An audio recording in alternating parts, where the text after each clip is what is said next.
kalau selain untuk ibadah untuk apa lagi? Untuk kegiatan pasraman. Jadi pasraman itu semacam belajar agama mulai dari tingkat SD sampai dengan perguruan tinggi. Itu rutin setiap hari Minggu jam 2 Jam sampai jam 2. 4 belajar. Kemudian ibu-ibunya ini belajar menggamer, memainkan alat musik tradisional Bali, ya.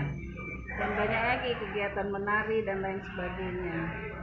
Itu kegiatan selain beribadah di pura ini.